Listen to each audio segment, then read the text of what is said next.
Hey everyone, Tony here. Theoretically, my wife is joining me. I'm not quite sure where she is. She's not here. Sounds like she's coming. So you're about to hear a really loud noise.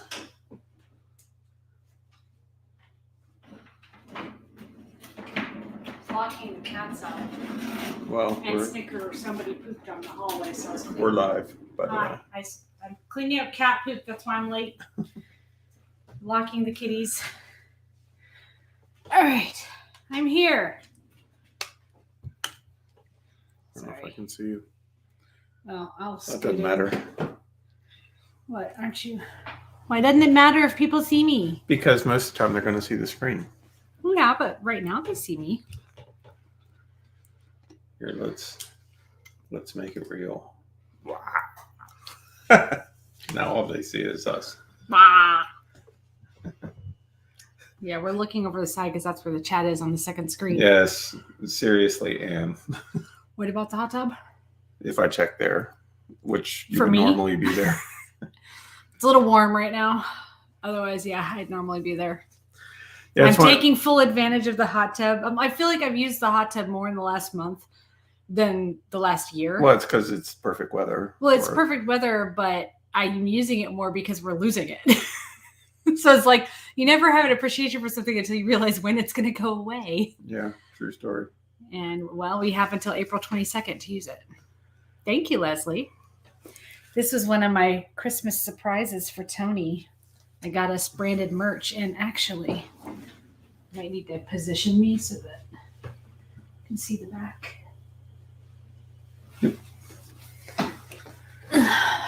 It is the dynamic duo.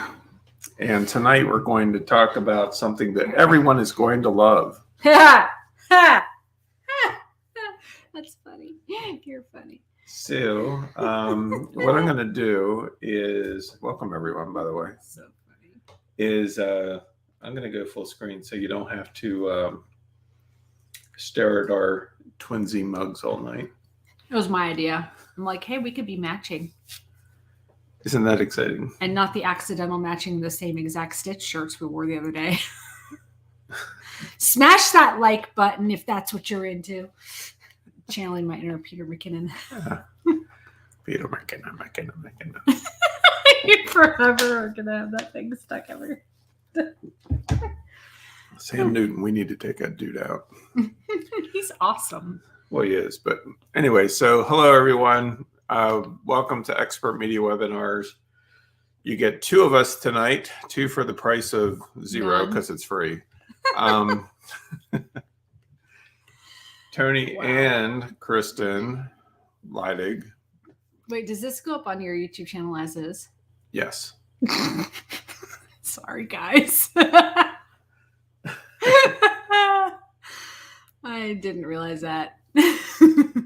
Too bad we can't have a blooper reel. Put it at the end. You can. I mean, this is real life. You can edit them in YouTube Studio. Okay, so you can cut off the beginning about the cat crap. Yeah.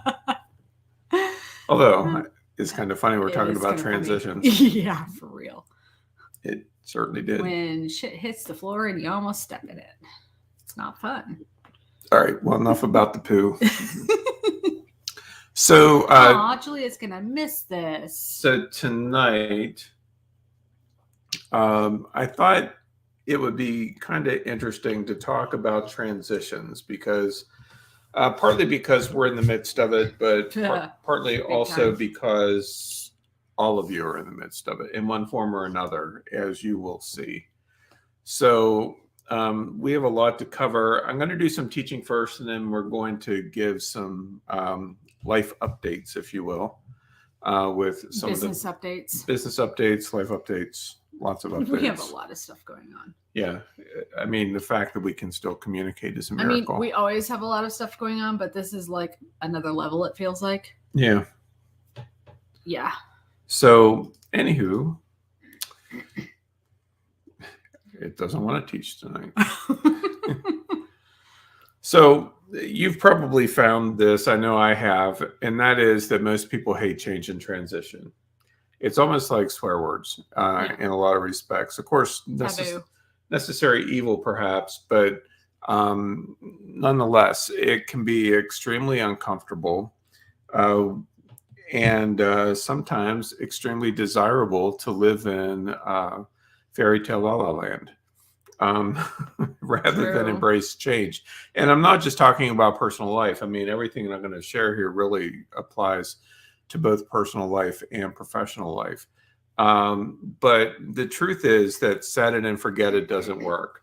And the reason why is because transition is the only constant that we have in life. Yeah. Even if you sat in a chair and did absolutely nothing, you're going to go through transition because that's just how it is. Your body is going to get fat from sitting there and not doing anything. Unless you're not eating, and and then you'll get thin. But well, unless you're not eating, and then you'll get thin and, just, yeah. Everybody likes La La Land. Yeah. I've heard it's real. I've never been there. I don't Which, think. side note on this, those of you everybody's probably heard of Natalie, my best friend, Natalie Collins. She has a group for human design, and we're both human design nerds. And she's been doing it professionally now for 5-6 years. Something and like that. She does a chartathon every so often where you put your chart up and she'll read specific stuff, and you can ask a specific question. Sometimes she has a theme. This past week she did one and she had a theme, and I happened to catch it on Facebook. I didn't catch the live because I was dealing with contractor, but I caught the Facebook post. And so I asked her, I said, I'm curious because I feel like with all the transitions going on, I'm just thriving right now. I'm excited. The only reason I can't sleep is not anxiety or nerves, it's excitement. And I'm waking up energized for the first time in a long time. And I had then asked her if I needed to post my chart because she's got it memorized, because she does. It's almost identical to hers. Which she thought that was hilarious, but she told me something that was interesting, that, I'm a projector. And if you want to get deep into this, you can go deep dive on another. I think you actually interviewed her on a Nerd Unscripted about it. Yeah, a couple years ago. You can look that up, or you can just look up her group. But essentially, I am designed to work in a specific type of environment, and I have been stifled in the environment we've been in. Both of us have. And Tony's actually the same way as a reflector. His environment helps determine how he operates. And the reason my body, I literally feel like my body is waking up. It's literally waking up, and it's not because of time change. I've been waking up early, which is unusual. And actually, I should be sleeping in longer with the time change, but I'm not.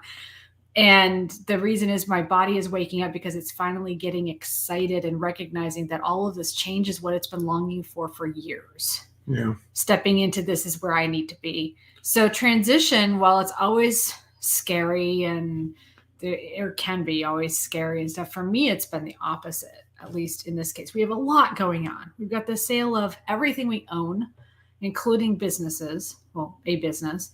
We've got the sale. Business, car, house. Business, cars, house, literally all the cars eventually. And 90% of our stuff. 90% of our stuff. Downsizing to hopefully maybe one storage unit, but I don't really see that happening anytime soon.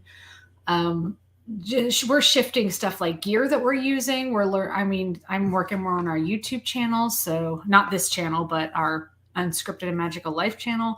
We're adding in Magical Bear, which you'll hear more about, an update on that later.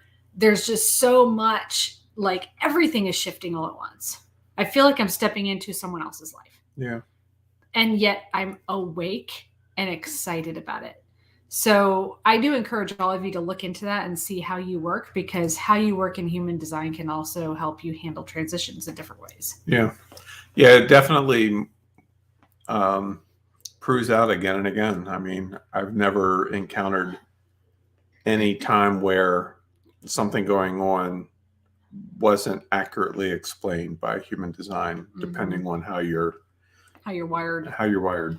It's crazy. And Debbie, both 90% by quantity or volume, both, because the quantity took up a lot of volume. Yeah. All our furniture. I've been selling all of our furniture on Marketplace. Well, and our logic is that if we do finally land somewhere, which we probably will, you can always rebuy furniture. There's a couple things we're keeping because we're not ever going to be able to find something like that again, or it's going to be very difficult, and we love it. Yeah. So some cabinets and stuff we're keeping. But those also don't take up as much space in storage because we can use the inside of them to store stuff. Right. So but everything else is going. So life is very dynamic. I'm sure you realize that. And in order for us to succeed in anything we're doing in life, we need to live dynamically. That means that change is a constant, like I mentioned, or transition is a constant. And so we often say, if it isn't broke, don't fix it, or adapt or die. Like, which one are you Those living are your by? only choices. Well, I mean, which one do you want to park at? If it isn't broke, don't fix it. I agree, but it's been painful for you the last year or so. it is, because we can get into habits that may or may not be healthy or whatever. And I'm not talking about food. I'm talking about business in this case. Or adapt or die, meaning that things are constantly changing. And if you don't change with it, guess what's going to happen? Which does happen eventually, but adapt or die is so finite and scary. Yeah. But, and I mean, it even It's applies to like relationship and all of that. I mean, I've certainly been through this, and Kristen has as well. And likely many of you have also, where, you're growing and you're learning new things about yourself. You're letting go of things that you should let go of, and forgiving people, and self-love, and all of those kinds of things. And a spouse or significant other or family member is not doing those things. What's going to happen? It's easy, right? Whenever you're making forward motion and somebody else is not, the gap between the two of you spreads. And the same is true in business. You could have 5 people doing the same basic business in one form or another. One is adapting, one is trying new things, one is experimenting, and you're sticking to the same marketing that's always worked for the last 20 years. Well, guess what? It isn't working the way it did 20 years ago, especially with business these days. I proved that point when I wasted $1,000 on a direct mail campaign that got us 3 people coming back, and 2 of the 3 were already customers. Right. It got us 1 new customer who came back. Guess how many times? That's right. That one time to use that coupon, and only got something for free and walked out the door. Yeah. So it's not necessarily something you want to rehash the same old just because some marketer guru tells you to. Yeah, so I'm finding that the secret to transition, to a successful transition, I should have qualified that, is through choice and alignment. Everything is choice and alignment. And I've talked about it a little bit in the past. I'll probably get into it in a lot more detail at some point down the road. Because when it comes to our lives, whether it's your personal life, business life, whatever, if you really get down and think about it, choice. You can choose, and by the way, not making a choice is still a choice. And what you're aligning yourself to. So because of that choice. And so you can choose to say, embrace in love, walk in love, whatever. So you're choosing love. You're choosing to align to that.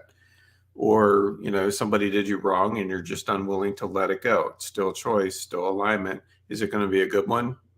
Probably not in the long run, because just like everything else, whenever we embrace something that's unhealthy and start to align to that, we become like that, Well, and sometimes you might feel like you don't have a choice. You're pushed into a corner, and your choice is a rock and a hard place.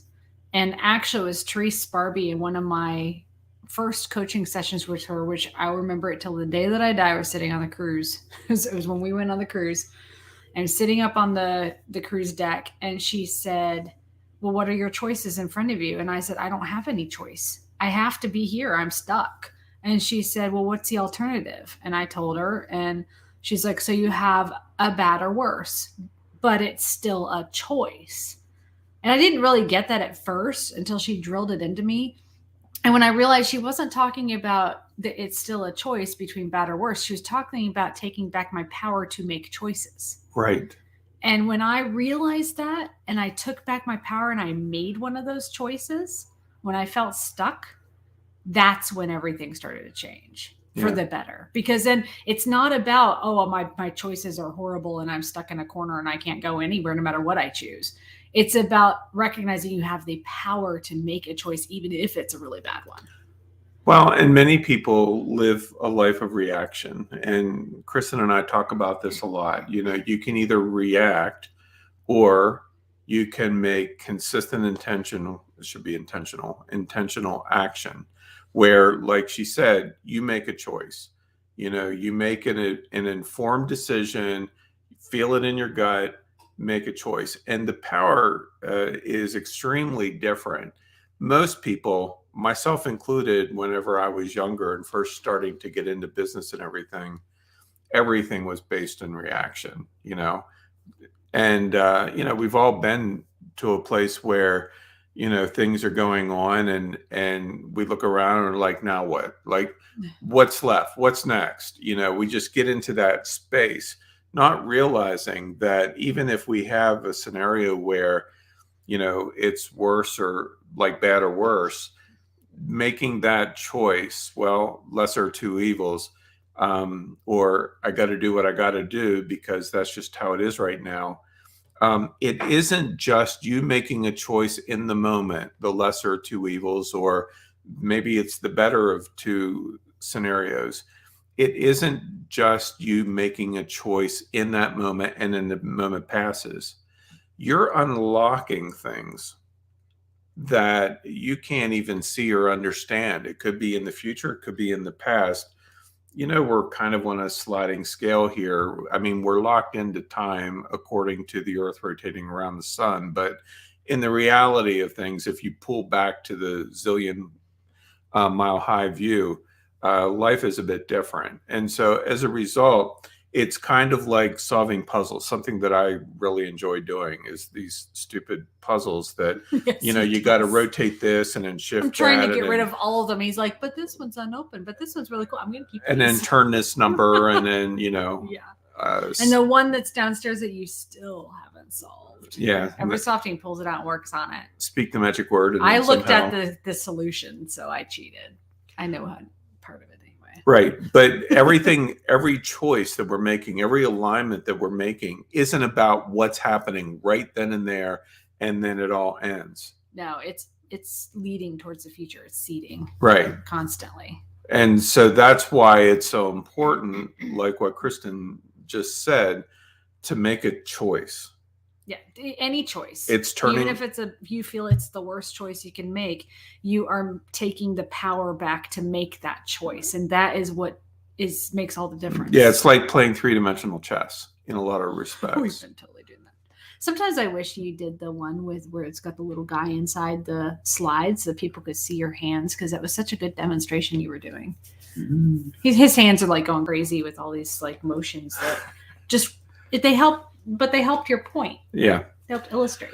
I'm just saying. So reinvention is one of my favorite words because it gives us an opportunity to change everything. But it requires transition. I talk a lot about reinvention from a position of public domain, right? Where you take something that exists, you add your own value to it, and you create something new. It's called a derivative work. Well, in essence, that's kind of what we're doing with ourselves as well. We're creating a derivative work rather than just going through life, like I often say, in a bumper pool game, bouncing off of everything and really not even sure where the hell we're going. Because, I think I'm going in this direction. Yeah, that's life pushing you around versus you dictating where those bumpers go. Right. I mean, shit happens sometimes. Yep. That's just how it is, but it's sometimes in the hallway right before you're going live on a webinar. Exactly. But it's how we respond to that. It's the choice that we make in the face of that seemingly uncontrollable event that can really determine what happens next or what happens 6 months from now. Can you imagine if we were consciously aware that a choice that we're making today we won't even see the fruit of for 6 months.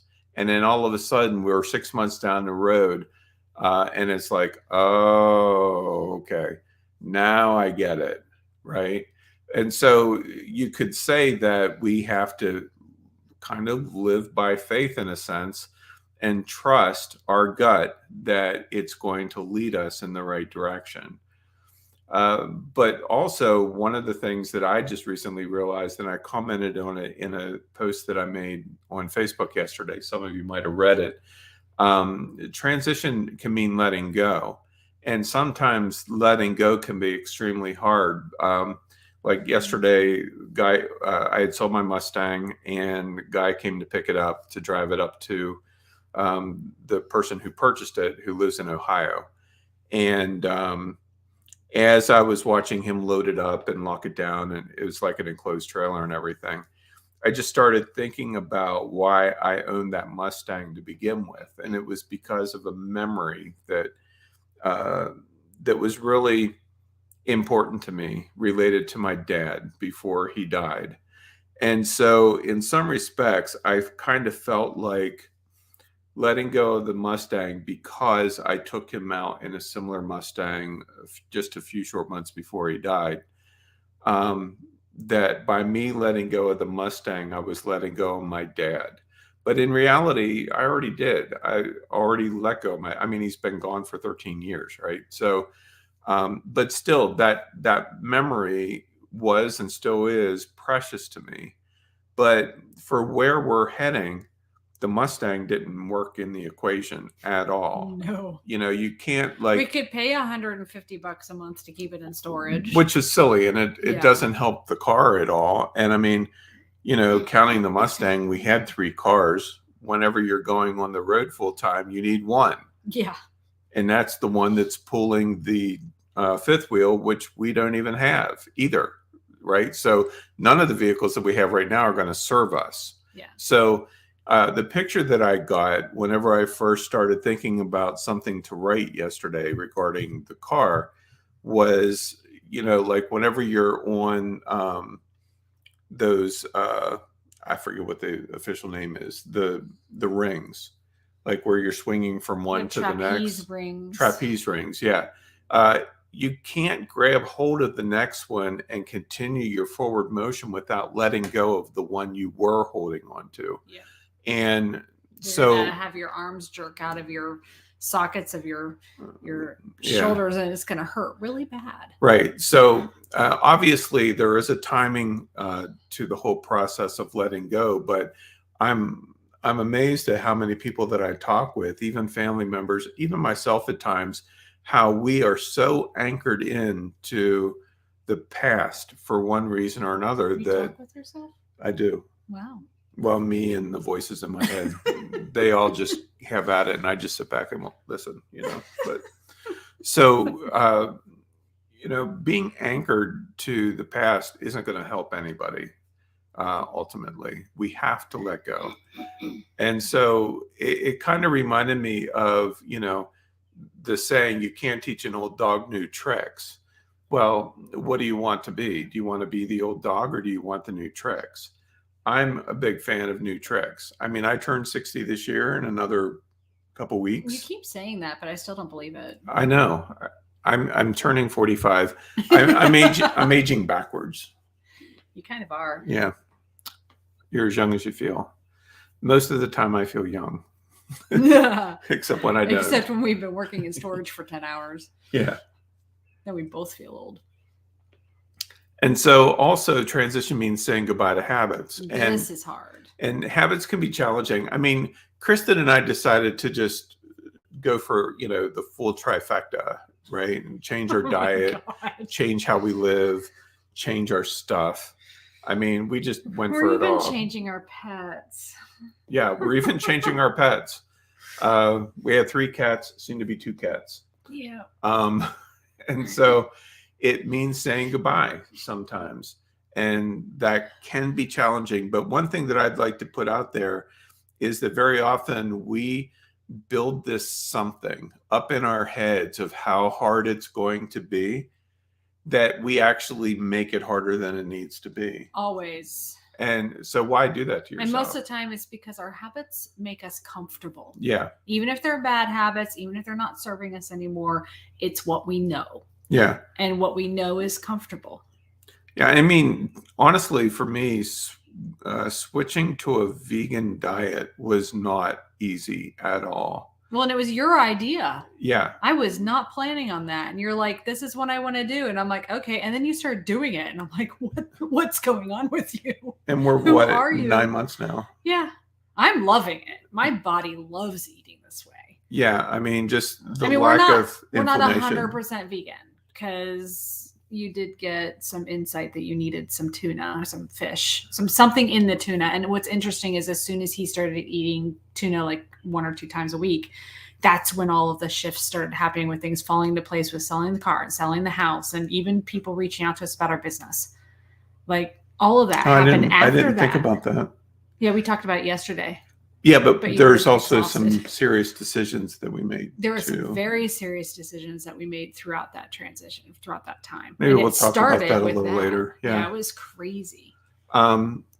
Transition reaches forward. It kind of goes back to the example that I gave regarding the rings. Back 10-12 years ago, I was very much someone who was either locked in on the past or always looking forward to the future. I had no idea what it meant to live in the now, which is important for us to do. But by the same token, not so much looking into the future where you're worthless now. Mm-hmm. It's a completely different dynamic. And so transition moves from a position of stability in the now and reaches forward to grab hold of what's next. So there's a different level of confidence that happens there, along with a certain, smidgen of patience thrown in for good measure. Oh, dear God, that's the one virtue I never wanted to learn. Yeah. I mean, transition also brings healing. It does. Physically, mentally, spiritually. Not necessarily in that order. Honestly, if you want an order, it should be spiritually, mentally, physically, kind of in that order, but also in your business, in your way of thinking, in how you see things, in how you hear and receive ideas or creativity. I mean, it just really brings healing in a lot of areas. Very often we carry wounds and we don't even realize it. Business wounds, really bad ways of seeing or doing things because we don't know any better, and that's no slight to you or I. You don't know what you don't know. And so that's why I love the idea of even just a littlest thing. Like for you, I'm not talking about selling all that you have and going full-time RV. I mean, that's not for everybody. That's insane for probably most of you. Insane for most people, period. And we are insane, so it fits us. But transition could be something just as simple as staying up an extra half hour, getting up an extra half hour early, spending a little bit of time journaling, or just sitting with yourself in quiet meditation, or going for a walk out in nature. I mean, it could be all of those things. And honestly, since I've been going out every morning for nearly 2 years now, and just spending quiet time and journaling and all of that, it's had a huge impact on me. And it's brought healing in a lot of ways, healing that I didn't even know I needed, especially emotional and spiritual healing.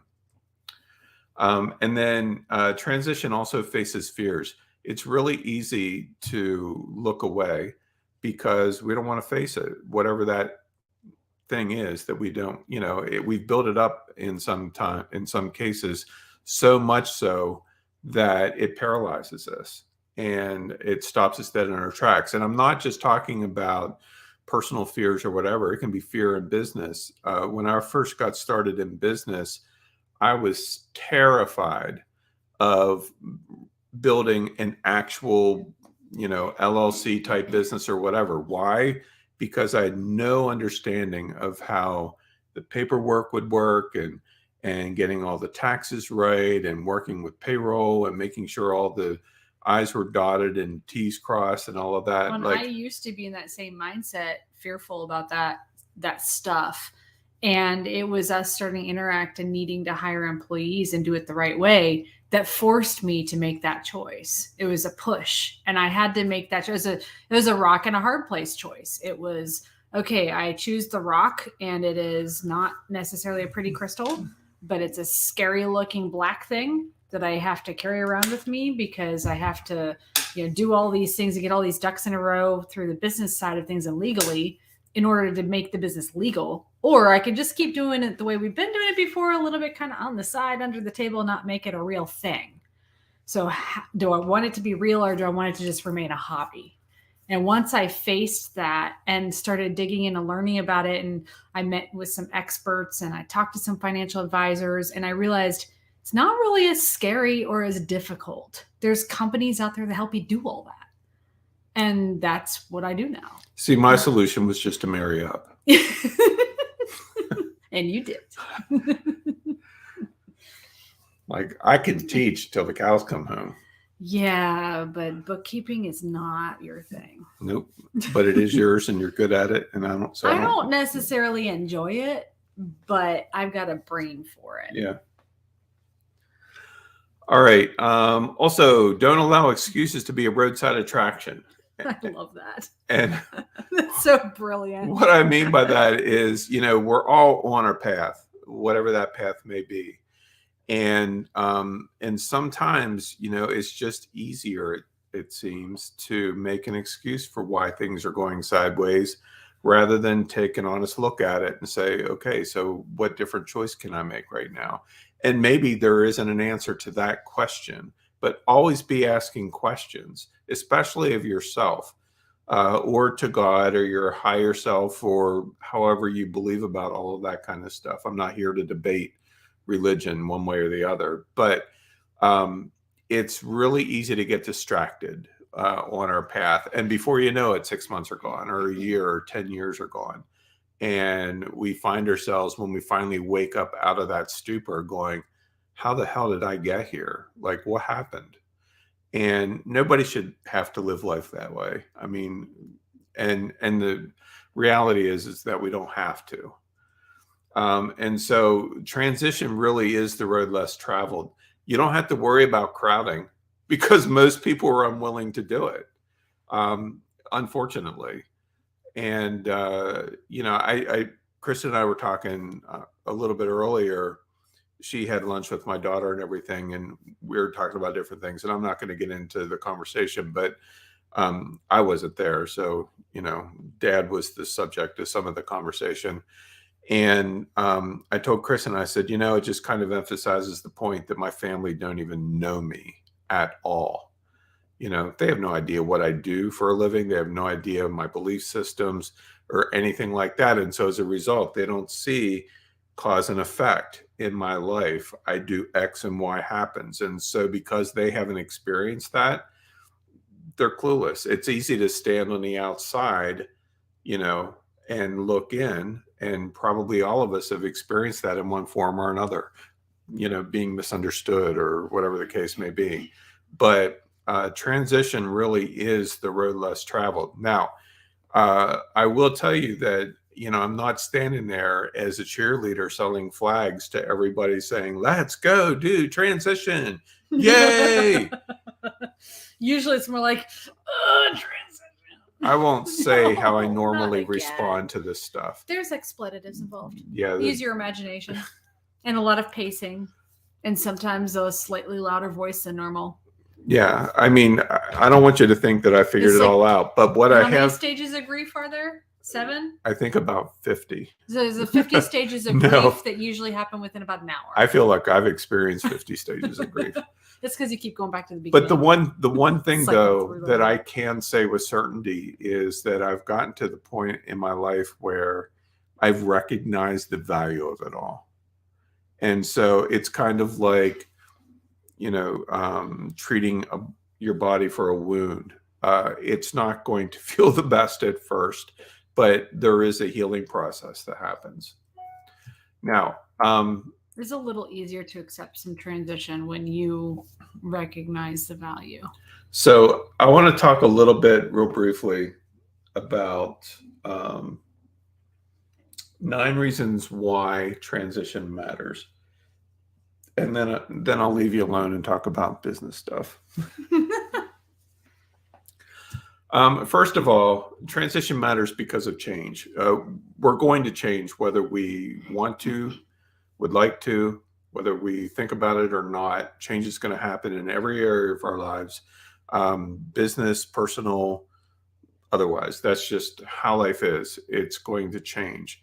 And to me, I'm not, as I mentioned earlier, I'm a big fan of action rather than reaction because I don't like the idea of life choices being handed to me rather than me being able to make those choices. Sometimes it just happens, and that's just how it is. But change is an important part of everything we do because, like we mentioned earlier, you have to adapt. I mean, I don't handle teaching and technology and all of that kind of stuff the same way I did 5 years ago. I mean, I used to use GoToWebinar all the time. And honestly, did you ever cancel that? I did. Oh, wow. And now I'm using He hasn't used it for well over a year, and I asked him when he was going to cancel it. Well, I just wanted to make sure. But now I'm using YouTube and StreamYard. And yes, there's some qualities about GoToWebinar that I like. But as a company, they were purchased.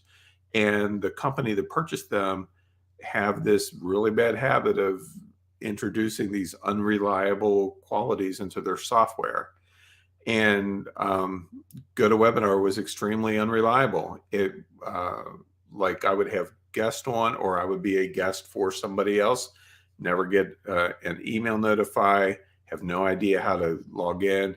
It's kind of a big deal when the host don't get the email login, right? Yeah. And so, after really testing out this platform for pretty much a year, I finally cut the strings and said, see ya, changed it. And honestly, I don't know StreamYard anything. If a better solution comes along, I'm all about it. Another thing is growth. If you want to grow at all, which hopefully that answer is yes, then you have to have transition. Well, and sometimes people do grow backwards. True. And revert back, suffer from depression or anxiety or things and don't get help for it. They start focusing more on the what ifs and poor me's that they can't grow forward. So right. You can go backward with enough. I mean, people look at stuff going on with us right now, and we could shine a different negative light on it and take it in a completely different direction, which would make us grow backwards. Or we can choose the mindset we have chosen towards it, which is making us grow forwards. Either way, it's growth. Yeah. Yeah, you definitely want to grow, even if it's small. I mean, I wouldn't really recommend massive change all at once. No. Just because it's tough to survive it. It's not for the faint of heart. Yeah. I think we've only been able to do it because we've done a lot of study and a lot of planning throughout this process. We're not running into this completely blind. And we used to live a lifestyle more in line with where we're headed. Yeah. Yeah, we did. And I mean, we've been talking about getting an RV since the day we started dating. Pretty much so, yeah. Well, and actually, I was looking at them before we even started dating. Yeah. And then I did the math at the time. Single guy traveling, 25 out of 30 days a month, what the cost for hotels would be over the course of 5 years versus, I wanted a Class A back then, but versus buying a Class A. And it was an easy decision. It was cheaper to stay in hotels. So that was then. Now, with the direction that we're heading, the priorities are a lot different. Our reason why is a lot different, which, by the way, you kind of need a good reason why for anything that you do. So growth is a really important part, as is choice. I've talked about it earlier.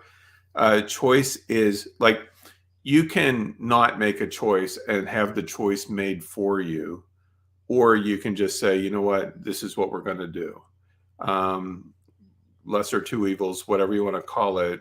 Maybe it isn't even that kind of a scenario, but you have to make a choice. That is you taking charge of your life, taking charge of your business and saying, this is the way we're going to go. If you're still unsure and you don't feel comfortable trusting your gut or whatever, then get more informed. That's when you connect with other people who have already been there, done that. That's when you do the research on Google if you need a new platform for your business, whatever the case may be. And then kind of weigh out that, those options and make the best choice. For me, I am very much a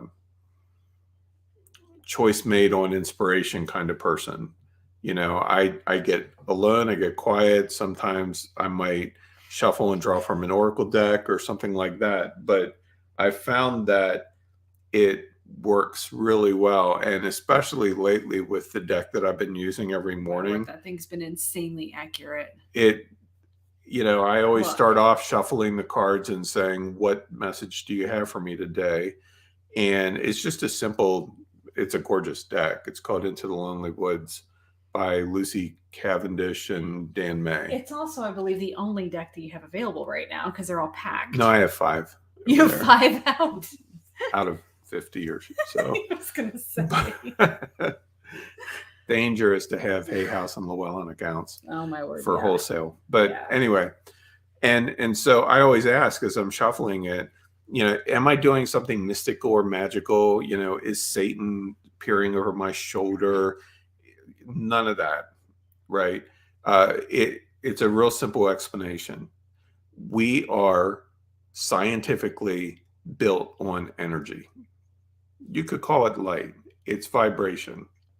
Whenever we have a deck of cards like that, honestly, you could do the exact same thing with verses in the Bible. All that you're doing is transferring your energy right now into that. And whenever I draw a card, for whatever reason, I already know what it's going to be or what it's going to say. Or in some cases, I don't. And then I look up the meaning of it, and it's exactly what I need to hear. That's what it was going to say. Yeah. So it's been just really crazy for me.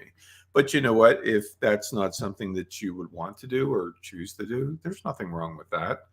However you want to glean inspiration.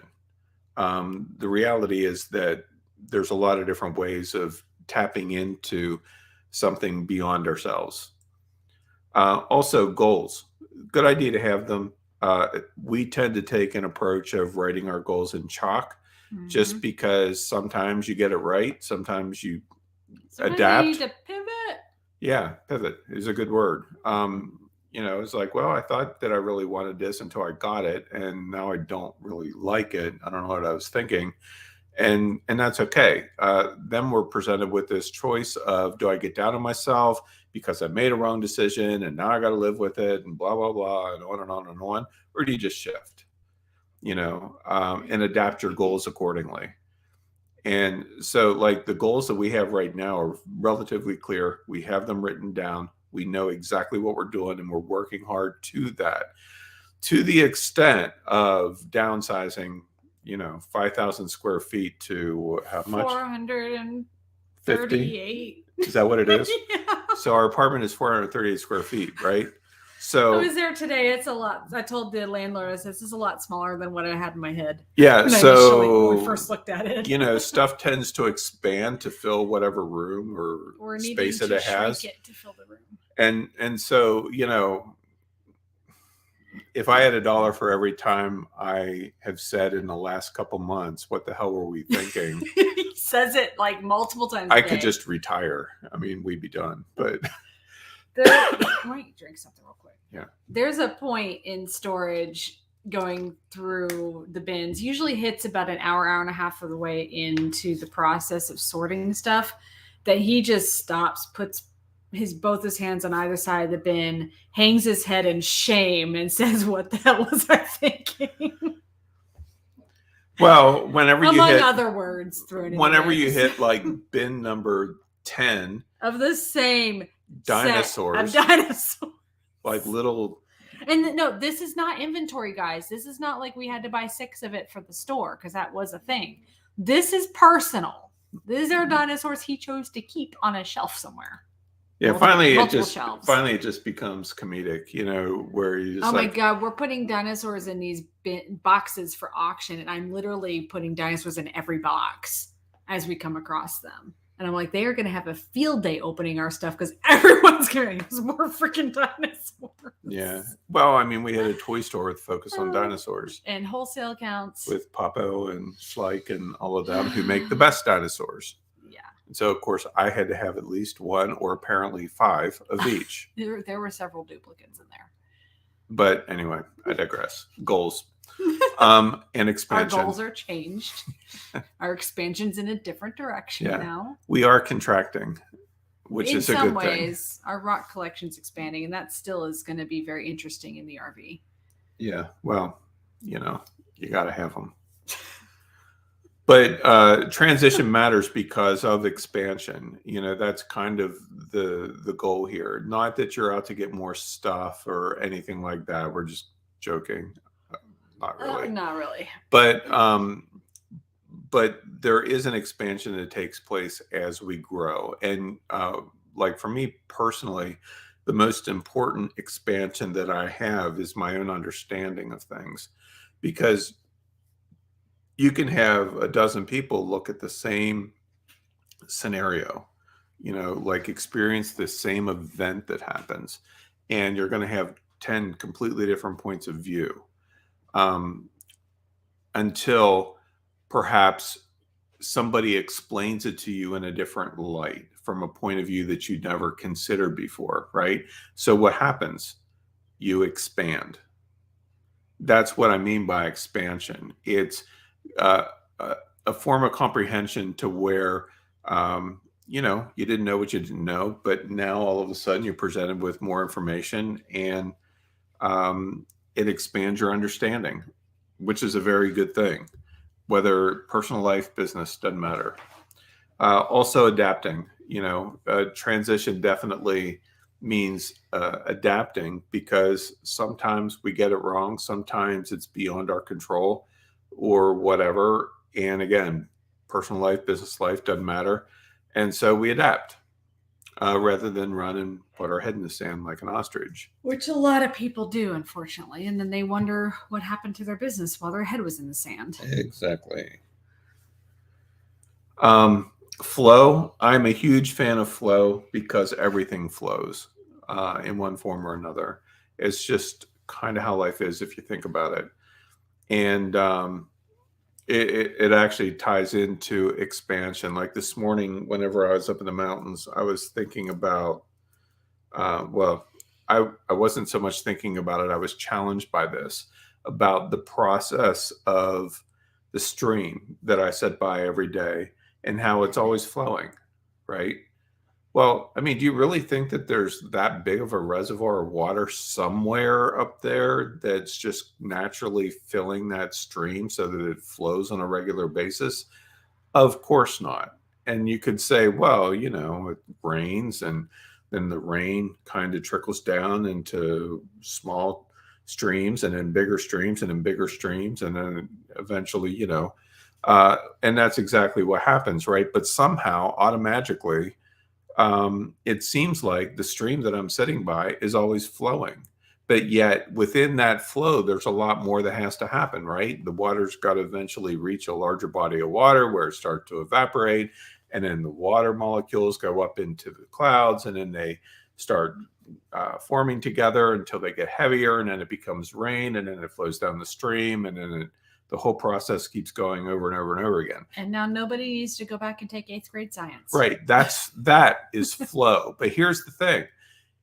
We can see that process in our earth, right? With streams and rivers and oceans, oh my.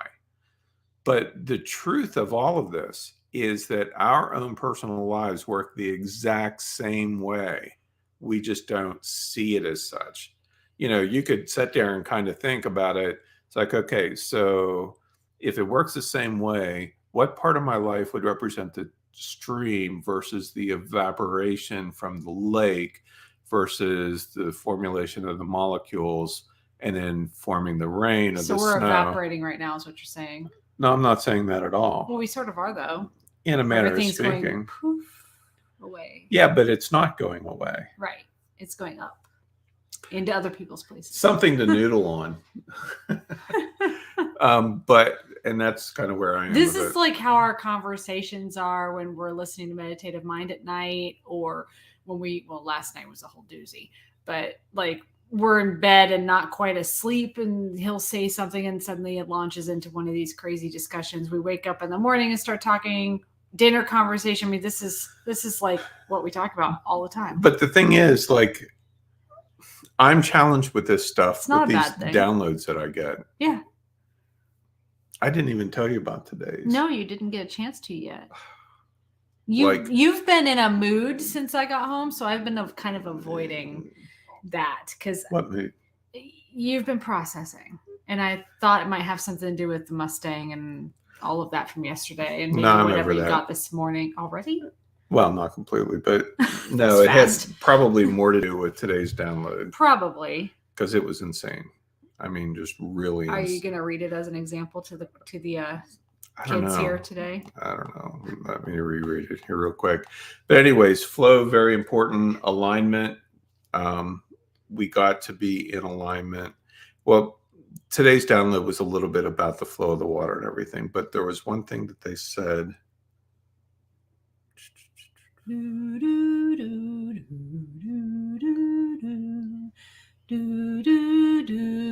Not sponsored.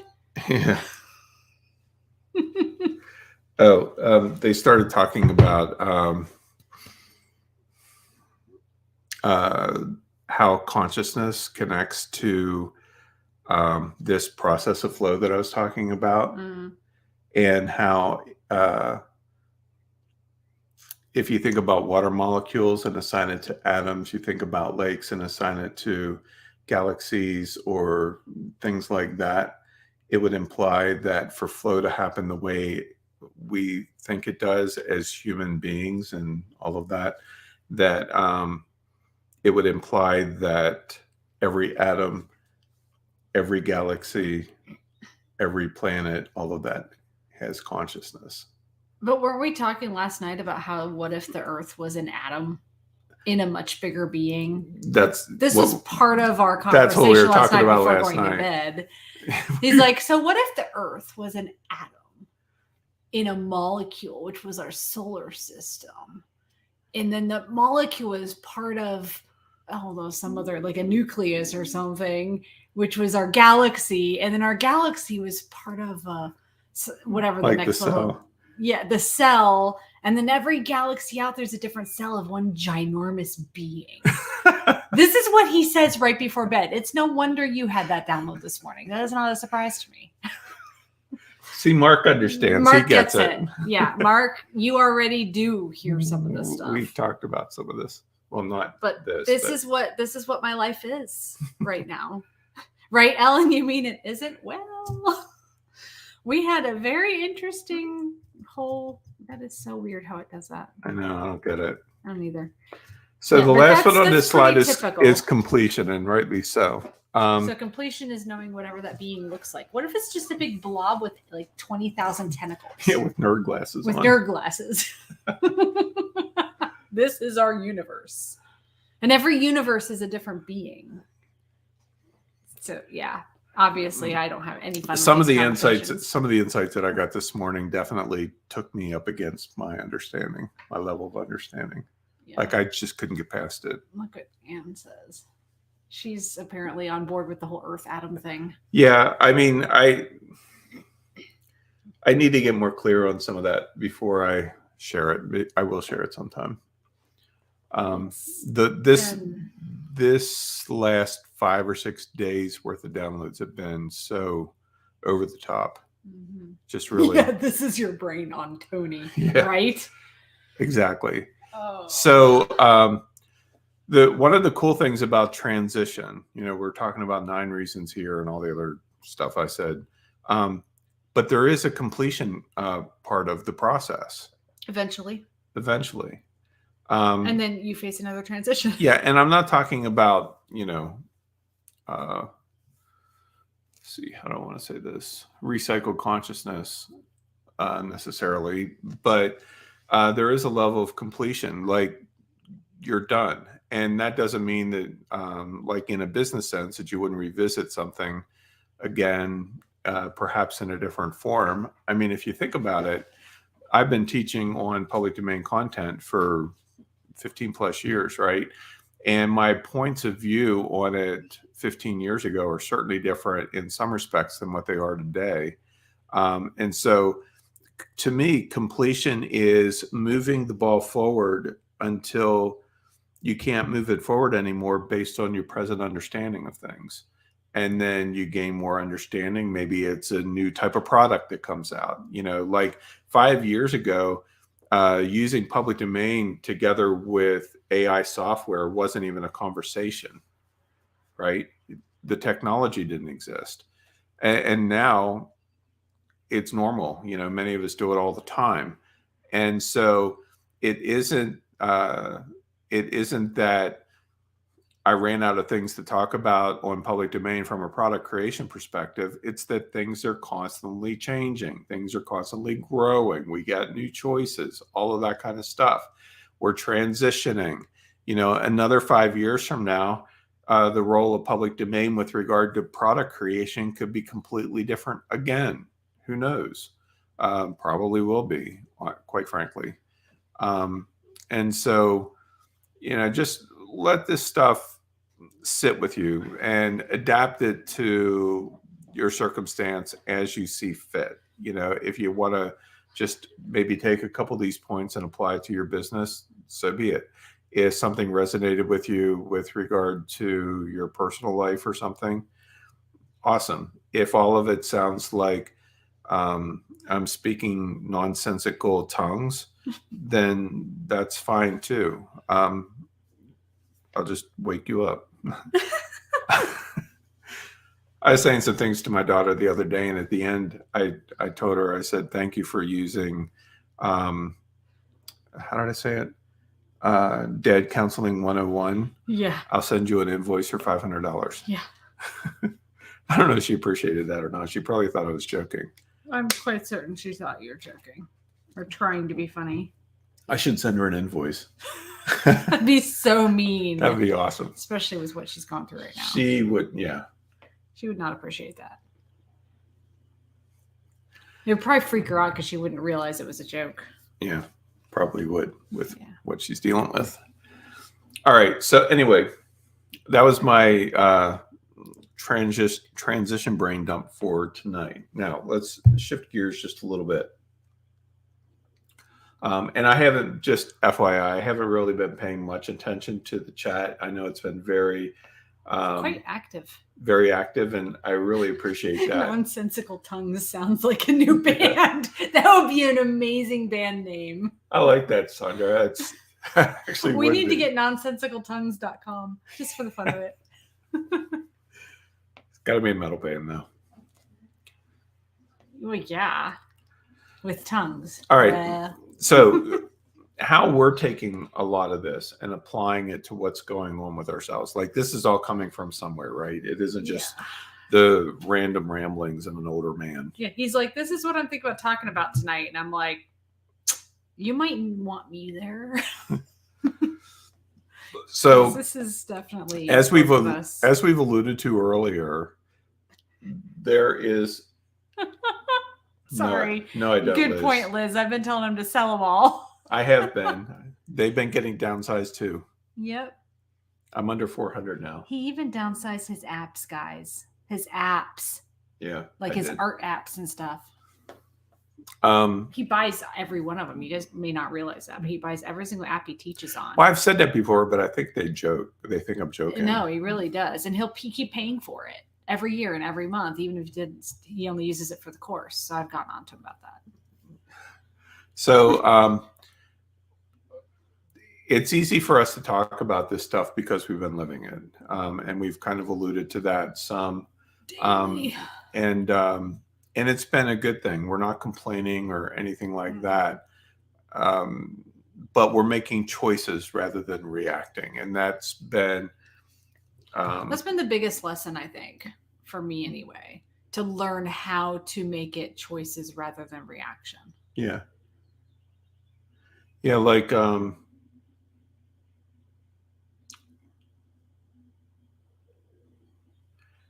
I'm trying to decide whether I want to tell a story or not. Which story? Well, the unlocking part with the insights regarding selling the house and the business and those kinds of things. It's up to you. I don't care. We'll revisit it. We'll see.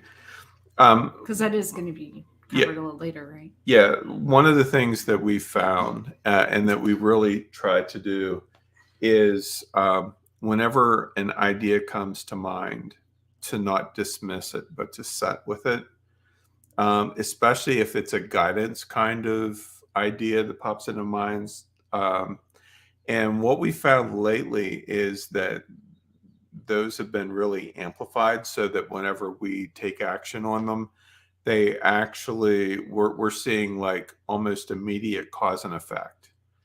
And it's been cool and also weird and a little bit intimidating. Yeah, like at times. Whoa, holy cow. I mean, we're used to the whole manifest quickly thing. We used to do it all the time, but we manifested stuff that got us in trouble because we didn't really think through the consequences or the alignment we were choosing ourselves into. Like, we didn't really understand that. Right. So now we're studying first, we're learning first before we make that choice, and then we're making the choice. So I'll give you a couple of examples real quick. So our house has been on the market for a little while, and we weren't getting any offers. People were coming, they commented that they liked it, but we weren't getting any offers. Well, if you're trying to sell a house, that's not a good thing, right? Mm-hmm. You want an offer. And so I had gotten an idea. It just popped into my head during one of my morning downloads that I needed to reach out to my girls and do a deep clean kind of thing in the old house, the original house that they were raised in, because we built on and all of that, Kristen and I. And so I was told specifically to have the girls come over, that there were some connections. Now, Kristen and I smudge pretty regularly, so it's not like, we've never gone through the house and spoken over it and prayed over it and all that kind of stuff, because we do that regular. But this felt different, and my girls were supposed to be involved, which kind of surprised me a little bit. So I reached out to both of them, and it was interesting what happened, because they both responded to the text, well, I don't feel anything from the house anymore, so I don't have any issues. Even though neither one of them likes to come in the front door, and they prefer to go in the back. Right. Which I'm like, if you don't feel anything from the house anymore, why do you hate coming in the front door? And so, my response back to them was, great. So then when can you come over so that we can go through the house? And immediately one daughter was like, I'm not feeling well, and I don't think I can come over. And then she just stopped answering my text. But my other daughter did come over. And I had this distinct feeling that there was connections related to them, not just the house, that needed to be addressed. Now, why is this a big deal? Why did I feel the need that we needed to go through the house yet again with my girls? The answer is simple. Whenever they were growing up, some of you have heard this story or some of the stories. I'm not going to go into a lot of it because it's honestly fucking insane. It's how he tested me on if I would be able to put up with his crazy shenanigans. Yeah. So I told stories of my own. So whenever my girls were young, growing up, my first wife and I had this nonprofit organization called Healing the Land. And one of the things that we did was to facilitate reconciliation events between Native American tribes and the church. And so as a result, we did a lot of like praying over land areas and pulling together groups of people. And as you would imagine, we encountered resistance to that because not everybody wanted the land healed. Mm-hmm. And so there were negative groups that would come against us. We had people project into the house. We had an active portal that spirits were coming and going through the house. You could physically see them all the time. We had like blackbirds killed and lined up across the front of our yard. We had sacrifices made on our front porch. We had all kinds of things happen. This was over the course of years, not just one or two times. It was ongoing. And so it was nothing to wake up in the house and see something running down the hallway, or to have somebody show up in the house and jump into one of the cats, and you grab the cat and you have human eyes looking back at it. Like, it was that level, really hardcore. And people wonder why we can't watch Supernatural. Freak you the hell out It's kind because, of weird stuff. Yeah. And so when my wife and I divorced and the girls moved out, it didn't necessarily mean that everything all went away, right? I remember one time being here at the house alone when it was just the original house, sitting in the back room, working in my office. And all of a sudden I hear all this noise and clamor out in the kitchen, and walked out into the kitchen, and everything had been moved and piled up in the middle of the kitchen. Like, everything that wasn't bolted down had been moved away from the wall and piled up in the kitchen. That's the kind of crazy shit that was happening here. And the girls grew up with that to the point where they got used to it, which isn't the kind of thing you want your kiddos to get used to. Yeah. And so I felt that the instruction that I received was, now it's been quiet here for years because I dealt with this stuff hardcore after everybody left and got rid of portals and all that kind of stuff. It took a while. But I felt that there was still something, like a residual something, that needed to be addressed. And that was tied specifically to them. That was tied specifically to them. So my youngest daughter, Courtney, came over, and we went through and did our thing, right? No special hocus pocus or anything like that, just literally addressing negative energy. And the next day, we had 2 showings, and couldn't really tell how they went, honestly. Yeah, they were kind of weird, both of them. And so then the day after, was it the day after that? Actually, whenever I got the download? We had the 2 showings the very next morning or next day, and you got the download the day before that. That was had something to do with me specifically and connections to the area. And that was actually like a couple days before. Yeah, and black goo and all that kind of stuff, which we won't talk about today. The black goo was like 3 days before, and then the thing with the girls was 2 days, like the very next day, and then the very next day we had the showings, and then that night, right, the very next morning was when I got the message about the offer. Right. So, long story short, it all happened in a course of 4 just days. Kind of going with the flow. It unlocked these doors that allowed the house to receive an offer from the people that we thought for sure that they were not interested at all. And we're under contract. Yeah, and they wanted a specific closing date, and I mean they had specific things, and everything else is like, we don't care about this, but we just want to make sure that the refrigerator and the hot tub stays. Well, everything stays if you want it to. Same kind of thing happened with the selling of my Mustang. Mm-hmm. Same kind of thing happened with the store, which we have somebody who's interested. Right, and we spoke to specific things. We got some insights on something we were supposed to do. We did those things. And I had a little bit of it took a little bit of anger for me to finally let go.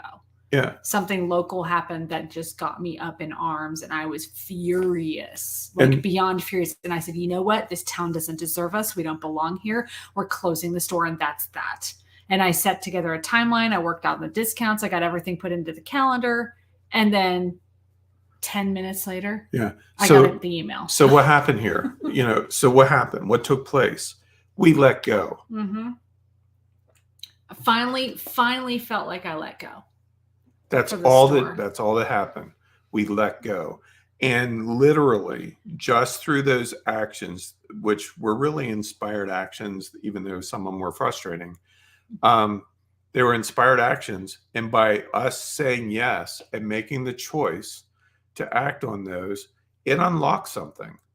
I don't know what exactly. Honestly, I don't really care, but it unlocks something. And that's why this transition stuff is so important.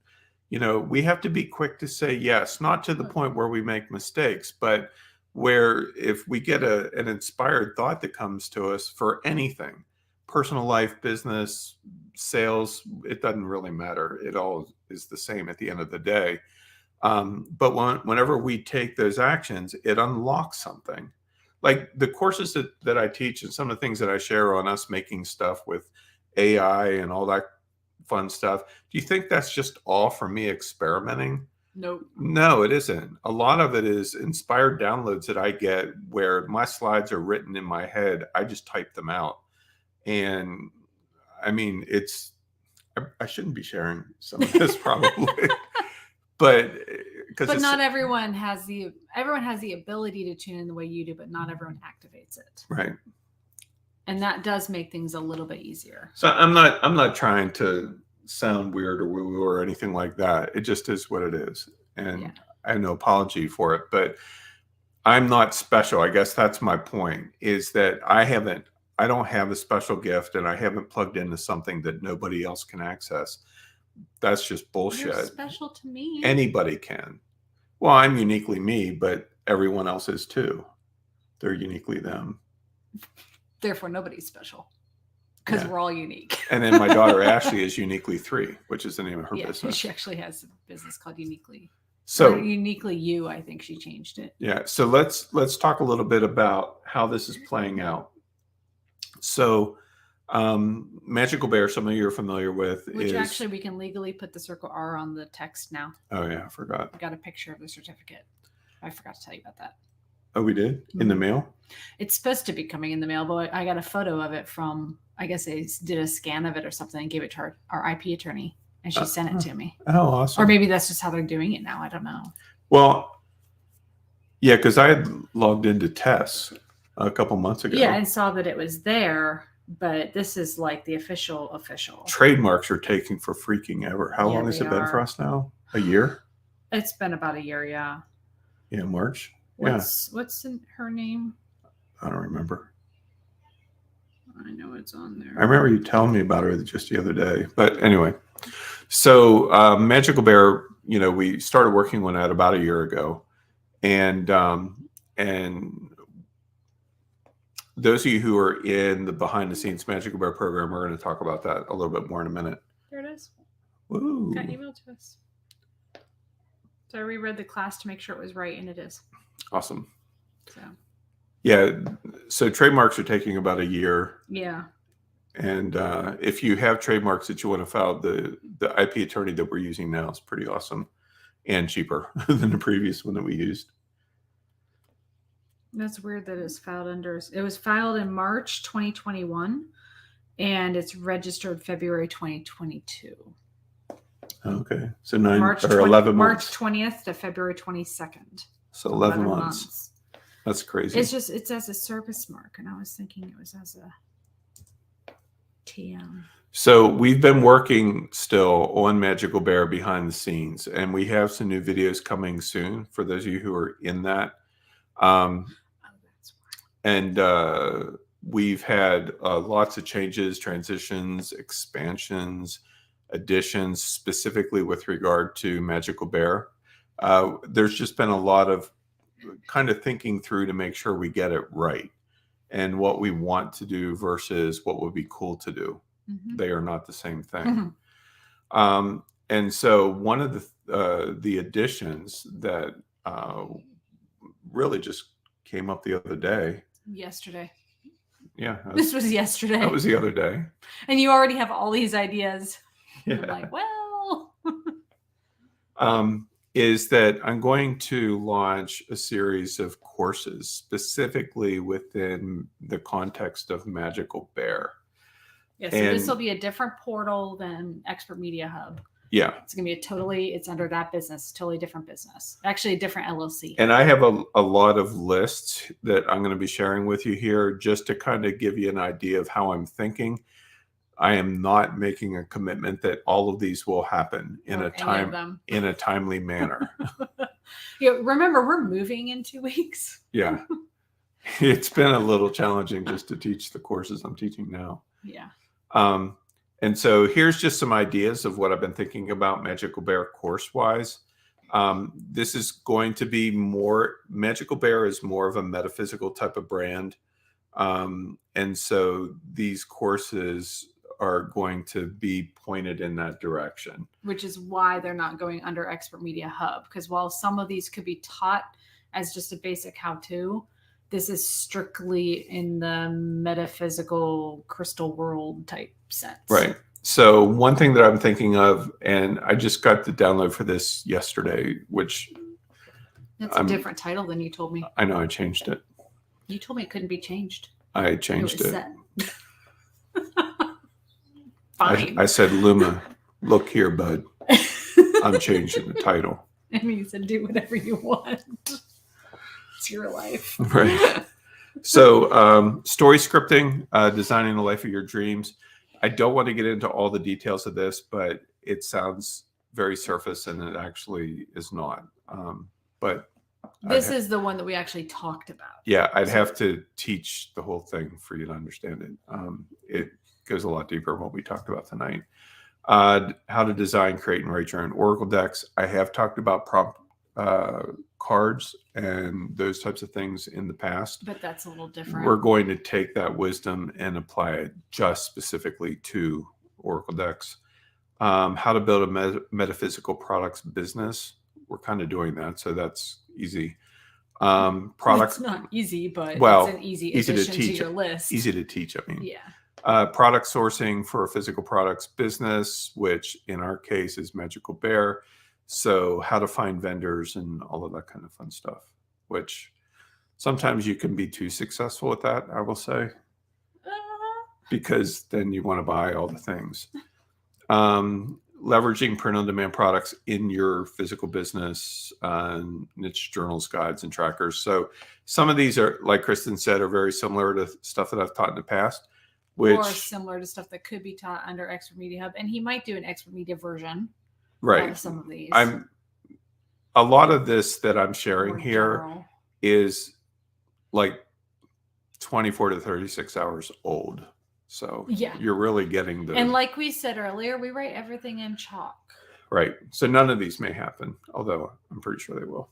Several of them at least. Well, and I think there's some there that still might end up under Expert Media Hub instead. Yeah. Also, I've been doing a lot of behind the scenes research. A lot. For creating booklets and guides. And some of these would have related videos, or they may start as videos and then be transcribed and developed into booklets and guides. We're not sure what the workflow process is going to be for these yet, but we've been buying some resources to reference. Yeah. And so these will all be Magical Bear guides. So they'll all be for Magical Bear. Guide to crystals, smudges, spirit guides, herbs, moon magic, animal guides, symbolism, mythical creatures, archetypes, guide to portals, runes. You added not lore. Yeah. Couldn't escape it. You couldn't get that out of your head. You want to get into an interesting study the origin of knots. Mm-hmm. It is not what you think. I was shocked. But anyway, so these are some booklets and stuff like that I'm looking at. And you can see why these would not go on. I mean, these are physical products that we're looking at. Yeah, and if this isn't your kind of thing, I mean, no judgment here one way or the other. It's just my thing. Like I could say, well, spirit guides don't really exist, except that I hear from them every day. So kind of a tough argument for me. Mythical creatures, symbolism. A lot of this stuff I've literally been studying for 30 years or more. Mm-hmm. And so it's time to get that knowledge out of my head and off of my hard drive and into production. Also working on a number of new products for Magical Bear. Of course, rocks, minerals, crystals, and fossils, which we've been buying and these bears we actually in. have. We just have not done the photography. And yeah, we have like 22 different bears now, I think. We need to do some photos and stuff. We're still brainstorming how that's going to look. And a lot of that is weather dependent. So being in winter, another reason for us to RV. Yeah. We don't have to wait 9 months to find good weather to take photos of stuff. Smudge supplies. We have, I think, 15 different types of smudge bundles. Yeah. All kinds of awesome combinations. Really, they're super fragrant. Yeah. They're awesome. I practically got high packing them. Oracle and tarot decks. Now we're going to be selling other people's Oracle and tarot decks because we have wholesale accounts. Too. But right now, all of those are available through our store Nerdvana. But depending on what happens with that store, we may not have them available there in the interim during sale and close, and just move them to Magical Bear. Right. Or we will just add two for Magical Bear. We're keeping our accounts with those companies so that we can carry their decks. Yeah. And plus I'm going to be creating my own. So several of you have seen, most of you probably have seen the spirit animal images that I've done. Those are they are actually part of the first deck that I want to create. And I'm almost 100% certain that I'm actually going to roll that out through Kickstarter. And there's some reasons why that maybe we'll talk about later. But let's just say that Oracle and tarot decks tend to do really, really, really well on Kickstarter. Mm-hmm. And so I'm probably going to... You already sold one to Bunny. It's going to be Bunny for being our first official customer. It's going to be an awesome deck. We want to do crystal digs. I mean, we're going to be doing them anyway. But to me, I think more the merrier. You mean our own hosted crystal digs? Yeah. Oh, I hadn't thought about that. Yeah. We're going to go digging. Jewelry and wire wrapping, something that we're both excited about and moving toward. Something we can also do. Creating our own, but also sourcing. I'm already working with someone who's a relatively new wire wrapping artist, and she's very, very good. She's intuitive. She's got talent. She lets the rocks speak to her. And it's just, her stuff is amazing. I have my first order arriving within the next week from her. And I'm talking to her about sending her cabs to be specifically for Magical Bear with Magical Bear beads. So they'll be branded to us and exclusive to us, and we'll do some exclusive drops. I mean, her work is gorgeous. Yeah. So a lot of physical products that we're actually focusing on. Any of the ones I ordered from her in my first order because I want them all. Yeah. Specialty product partnerships and collaborations, which is what she was just talking about. That's just one example. I'm working with that local leather guy too. Yeah. In-person meetups and events, something that we very much want to do, not just with regard to Magical Bear, but even all of you guys with Extra Media Group. Talk about manifesting. Nobody's going to want a table without chairs. That's funny. What else is on here? So I'm working on a book based on my morning downloads.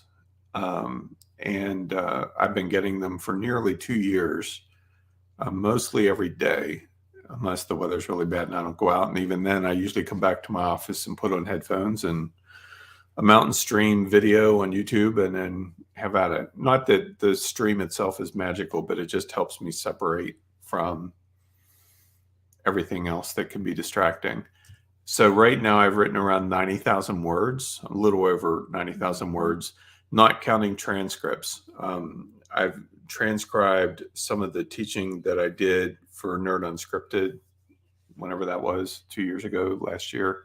I have 155,000 words, I think, just from that. So those two combined, I'm at about 240, which is enough for 3 or 4 books. But written words, I'm at about 90,000. And it's not like something you can just publish as is. No. This needs some serious finessing. Yeah. Which takes you to the next bullet point. Right. You're welcome. So I'm just beginning to organize the content. And What am I using to organize content with? Scrivener. Scrivener. I couldn't think of that. Relearning how to use Scrivener. Yeah, I haven't used Scrivener in a couple of years, and so and the latest version has some new bells and whistles. So I'm starting to organize the content there, but I'm also still receiving daily downloads, and typically they're about 400 to 600 words is where I'm landing. Funny. We'll have to do like a Oracle deck book bundle. Serious. The tentative title is The Library Chronicles Adventures in the Land of Light. That is the tentative title. And the reason why is because there's phrases that have continued to come up in the context of what I've been given. And so we're going to go with that for now. All right. So with regard to Magical Bear, one of the things that we did, we are going to be releasing new products after we get moved and settled and all that kind of stuff. We're going to be start to make announcements and everything. And so we actually have set up an email list that you can join in on magicalbear.com. If we have that open already. By the way, when we had COVID last September, this is what I did. I built this website. Yeah, I there's haven't not had a lot huge of time to add stuff to it, but I also designed some POD shirts. Yeah, there's not a huge amount of stuff on here yet, but we're getting yet. there. So if you scroll down to the bottom, you can get a 10% off code when you put your email. You'll just want to confirm that. And the reason why I'm sharing that with you is because I'm going to pretty much keep these two businesses separate, Expert Media Group versus Magical Bear. They're two different LLCs. They're two different LLCs. So in other words, with my regular email list that I send emails to regarding my courses and trainings and all that kind of stuff, I may send one email, and that's basically pointing them to this site and say, if you want to hear more about Magical Bear, enter your email address. But they will be kept separate. So you don't have to worry about me sending emails through my regular Expert Media Group list, because it's just not going to happen. And you probably honestly are not going to hear anything from us through Magical Bear for at least a month from now. Just because we're moving and there's a bunch of other stuff going on that's along with that we have to take care of. Seriously. So some of you have been joining us with the Magical Bear journey through Magical Bear Behind the Scenes. I think it was... Debbie has a good point. Throw the link in the chat so I can just click it.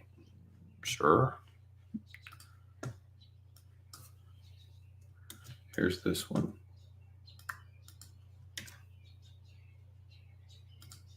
There you go. Okay. So you may remember, when was it? Like last June or July? Serious. That is so weird. I don't know why it keeps doing that. Interference. Mm-hmm. We opened up an opportunity for people to join us in seeing behind the scenes for Magical Bear. For everything. And even though we haven't been adding a lot lately, there's still over 80 videos already in the members area and 7 audios. And honestly, exactly how I set up the website is in there. Everything, literally everything that we've built from scratch with Magical Bear, there are videos in there, from building the website to ordering products to opening the boxes. Yeah, one of the things I did not put in there was how I did these merch t-shirts we're wearing tonight, and that's mostly because they were a surprise for Tony for Christmas, so I didn't record anything. Right, but those of you, there's only, I don't even know how many, honestly, but those of you who have Magical Bear Behind the Scenes, you will get access to all the Magical Bear courses automatically. We have a lot more that's coming. Yeah, we've been brainstorming a lot, but we haven't been taking action a lot on this just due to all the other stuff going on. The moves moving. Yeah, believe it or not, downsizing this much space and moving is taking a little longer than we planned. Now, one thing that I did decide to do is that if there is any of you who would be interested in accessing, gaining access to the behind the scenes stuff, and just to kind of give you an idea,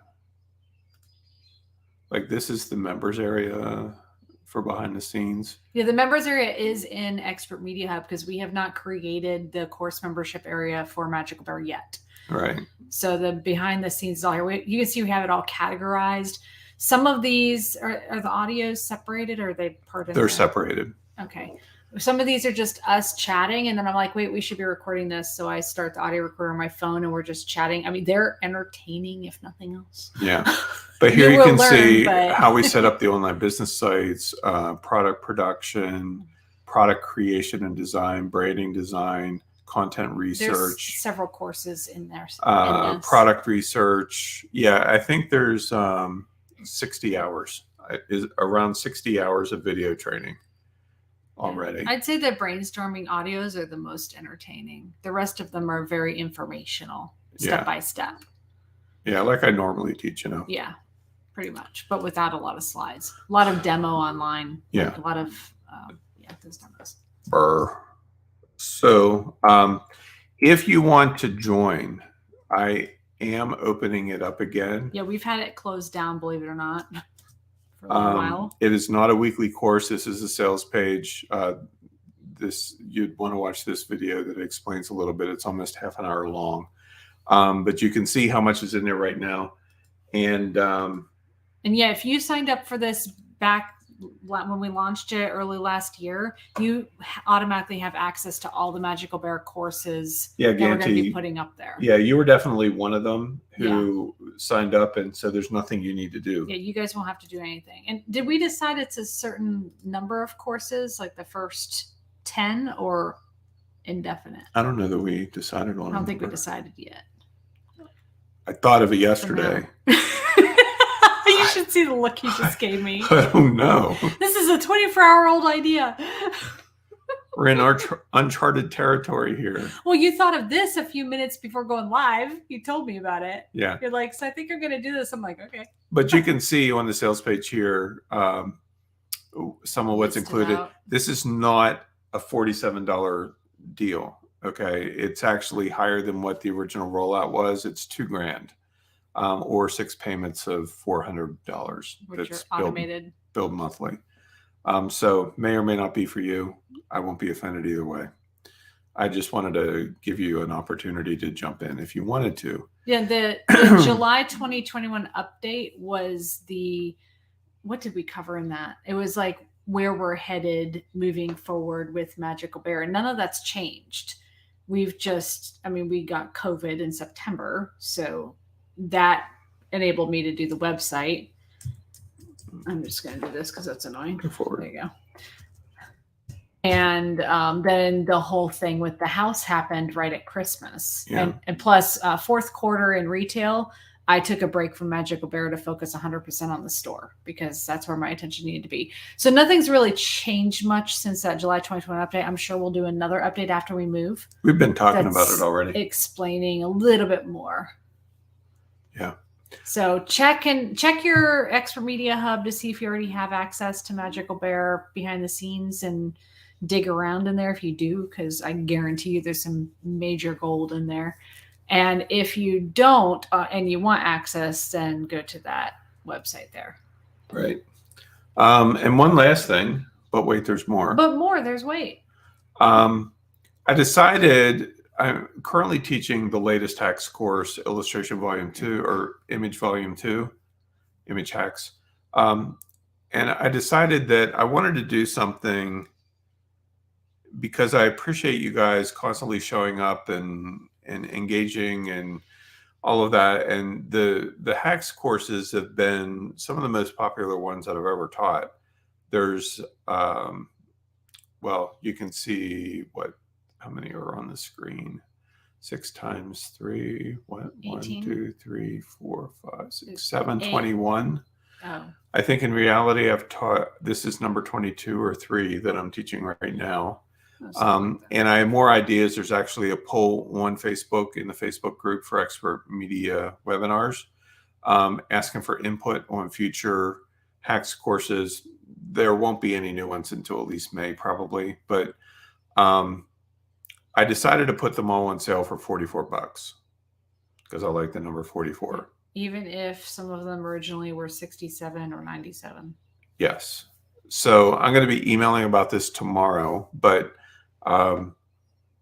you get to find out about it first. You get early access. You can find out what they are if you just go to Expert Media Hub and go to courses and click public domain, and you'll end up here. Now, the current one that I'm teaching is still the same regular price, which is $47. But a lot of these were priced at $67, so I spent a couple hours changing all the prices. But if you go to like, let's just pick Fantasy Hacks. If you go here, you'll see that it says 47. I didn't change the sales copy there, but if you click on the buy link, theoretically, yeah, it'll be 44. So the prices that you'll find on the various... It would have taken you another couple hours to change all those. Yeah, so some will say 47, some will say 67. But you're going to need to write that in your email. Yeah. In big, bold type. I will. Okay. I did not change bundle prices, though. So those are what they are. Ellen said, ooh, I can complete my collection. Yes, you can. We will let you, Ellen. Yep. Yeah. I mean, they're some of my favorite trainings. I just love that series. The only other series I think I'm teaching right now is hybrid illustration styles, and I think we're at 8 on that one. But anyway, so just, you don't have to do anything special. There's no coupon codes or anything like that. Just go to expertmediahub.com and click on public domain courses. And it's good to have you back, Dante. I know you were over in India for several months, but I'm glad that you made it back safely. Hopefully family is well and all of that. So yeah, anybody have any other comments or questions? I appreciate that you were chatty very much tonight, but you all were also on my second screen, which is to my left, and the microphone is between Kristen and I. So she had direct view of the chat screen. I did not. Yeah. Sorry. So I'm giggling throughout the whole thing. Y'all were kind of like invisible to me, but not really. At least through the weekend, Ganty. The $44 sale will probably run through Sunday at midnight.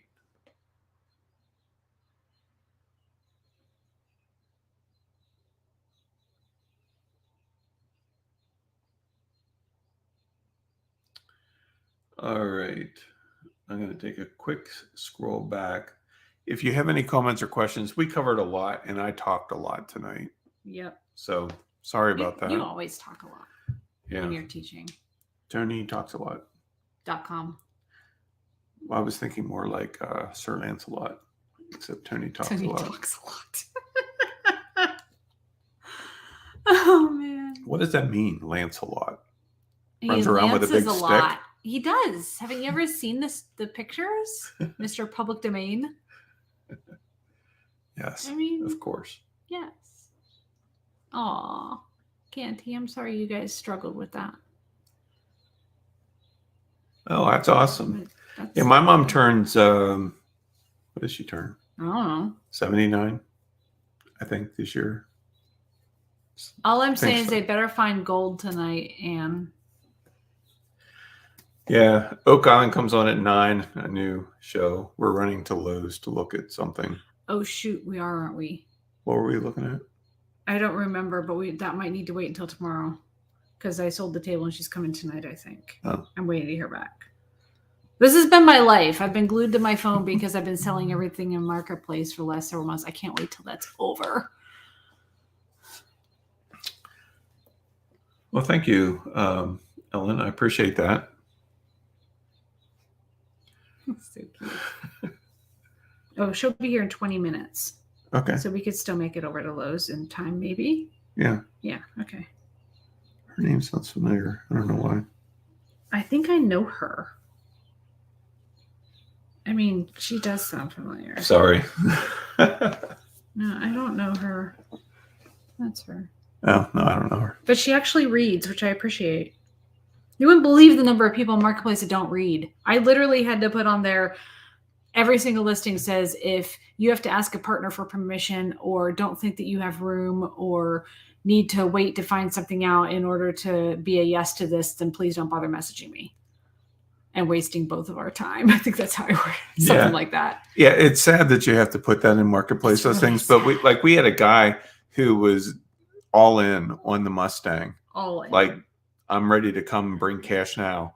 And then, we're like, awesome, this is great, and then all of a sudden. We arrange a time and everything. And all of a sudden he writes back that night and says, I'm sorry, the wife says I need to think about it. And then the next day he said the wife said no. Yeah. And I literally, here's what I wrote. I said, please confirm with any partners before asking if it's available. Don't waste both their time if you can't fit it, can't travel to get it, or need someone else's approval to purchase it. Thank you. I've literally had people reach out to me through my listings and say, can I borrow that? Can I use that? That's how bad it is. It's crazy. And the only reason we're using Marketplace is there are some things that we know would only sell for 10 or 15 bucks at auction that we just want more for, because if we're going to have to give them up, it's got to be worth our while to do that. Yeah. So auction, we've taken one trailer load already. We have another trailer load that's almost ready to go. 8 by 10 foot trailer. And then we have an 8 by 10 or no, 10 by 18 storage unit that we're filling, that we're going to have the auction house come and pick up. Yeah, that was our job this weekend, was emptying that unit and going through everything so that we could put all the auction stuff in that unit. And I don't know if we're going to fill it up ourselves or call them and have them come pick it up. I haven't decided that yet. Our plan, Ganti, thanks for asking, is to get the hell out of PA. Ultimately, our goal is to leave Pennsylvania, but we decided to be very smart about the whole thing, going from, instead of going from the shock of having multiple cars and a big house and play space and all that kind of stuff and all the storage units and everything, of transitioning down to an apartment. Water. Yeah, transitioning down to an apartment first that isn't much bigger than the RV, so that we can kind of get used to living small and minimal and that kind of thing first. While we shop for the RV. While we shop for the RV. So which we've already looked at some in person. Right. So we may be in the apartment up to a year, but it's kind of doubtful. We may end up taking some shakedown trips this fall, getting used to the rig, and then starting full time before winter is in full blown winter. Yeah. But that all depends on the manufacturers more than anything. Yeah, because the big Hershey RV show is in September. Yeah. And that's our buy date. But we'll see. So our goal is to just travel around the country, kind of as the wind blows a little bit, but there's things that we want to see and experience, stuff that I want to photograph. There's places that we want to go dig rocks a lot. New York, Arkansas, Texas, all the fun hotspot areas for that kind of foolishness. And I was also given instruction that I need to visit all of the major portal sites in the U.S. Good portals, not the weird. Yeah, like Sedona and places like that. High energy areas. So there's a lot of different things driving us, but as we're going through that process in the coming couple of years, one of the priorities for us is to put out the word where we're going to be and when we're going to be there, so that those of you who want to meet up and hang out. Yeah, we'll be doing regular meetups and announcing it. We haven't decided if we're going to do it through a Patreon or if we're going to do it we're not going to do it through our YouTube channel, because that's kind of after the fact. I mean, I'm running on an entire year behind on editing right now. But yeah, we haven't quite decided that yet. Yeah, how we're going to handle it. Bunny asks, can we get a portal map? There are actually a few resources online that share that kind of information. All the different hotspots and high energy places and stuff. So yeah. So that's what's up. that's it. Sounds exciting. And now we have about 15 minutes to kill before this lady's here to pick up that table. If I weren't doing it already, I'd want to do it. Right? All right. So thank you all very much for joining me. Yeah, we will definitely be in Asheville, Roxanne. That I can guarantee. We love that area. So I can easily guarantee that. I mean, I love the Smokies. We may ultimately end up landing in like Eastern Tennessee or Western North Carolina or something like that whenever. Or New Mexico. Or New Mexico or Texas. I mean, Really we're looking at a lot of different places. So, yeah, I will, Bunny, for sure. Look up Craters of the Moon. So that's all I have, folks. Thank you all very much. With regard to the offers and everything, I will be sending out an email with regard to those starting tomorrow. And think about some of the other things that I've shared as well tonight. Vicki, New Orleans is about definitely one of my favorite spots of all time. I love New Orleans. We were just there when 3 years ago. 3 years ago. 2019. 2019, before COVID hit. Right before COVID hit, we were there in the fall. It's the last trip we've taken. Yeah, was to New Orleans. And it was so much And it was for a fun. toy conference, and it was a blast. Yeah, oh my word, bar hopping with Crazy Aaron from Crazy Aaron's Thinking Putty is my favorite memory ever. It was so from fun. Those trips. Yeah. That was so fun. That was my first time ever having a full strength rum punch because I get kicked out of the bar if I didn't. The energy in that place is so weird, which is why I love it. It's just the coolest thing is if the weather looks like it's turning bad, we can up and go. If we don't like our neighbors, we can up and go. Yeah. If we've had enough of peopling, we can up and go and find a forest somewhere. Boom. And that is what's really driving us, because there's a lot of lifestyle changes that we have to make. Some of them we've already started to make just to make the transition easier. And one of the reasons why we decided to go to the apartment first is because we watch a lot of YouTubers that do this. And I watched several do videos and talk about in some of the groups I'm in about how they transitioned. And the ones that seemed to have the easiest time of it were the ones that did the apartment thing first. They transitioned their space down first and then got used to their habits in the space. And then moving into the space on wheels, there was a lot less they had to deal with and figure out. Yeah. So we've been back and forth a lot on this, is this the smartest thing for us to do, especially after I went and actually measured the apartment. But we have to get used to this. And what's cool is some things in the RV are actually going to be bigger. There's going to be more storage space than what we have in the apartment. Well, and the cool thing about the apartment is the fridge is going to be bigger. It's like 170-year-old building that they basically gutted and completely remodeled. Yeah, completely. So exposed brick and original flooring that was completely resanded and polished. I mean, they gutted it. It's really pretty. It's not even completely finished yet. They're finishing it up now. I might post some pictures. I took some photos today, and I might post some of those to Facebook and say something like it's coming along. Yeah. Just as a little update and for memories. Yeah. For the sake of memories. But like a lot of the things they put into the apartment are things we're going to have in the RV. And so we're going to get used to them, which is very cool to me. Like the kind of faucet on the sink is the kind I've been begging for years. And it's very similar to the one we're going to have in the RV. Almost identical. Not amphibious, Harry. I wish. Oh my God, if we could just drive it into the ocean and make it a boat.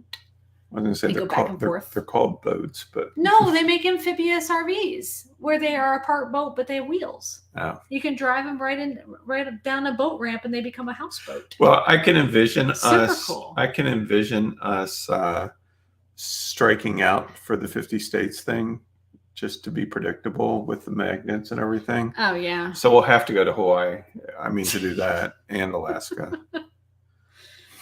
We'll see. I don't know. We still have to figure out the cat situation for that. I mean, we're going to have to like boondock somewhere with one of you guys. If any of you have some extra flat land that we can just boondock and have you watch our cats while we fly somewhere. I mean, I'm so young. I have plenty of time to accomplish all of this. Yeah, absolutely. plus all the business stuff we have going on. Yeah. So anyway, we're rambling, Mm-hmm. and we have somebody about to show up. So thank you all very much. I really appreciate your time joining us here tonight, as always, every Tuesday at 6. And we'll see you next week. So enjoy the rest of your week, everyone. Bye.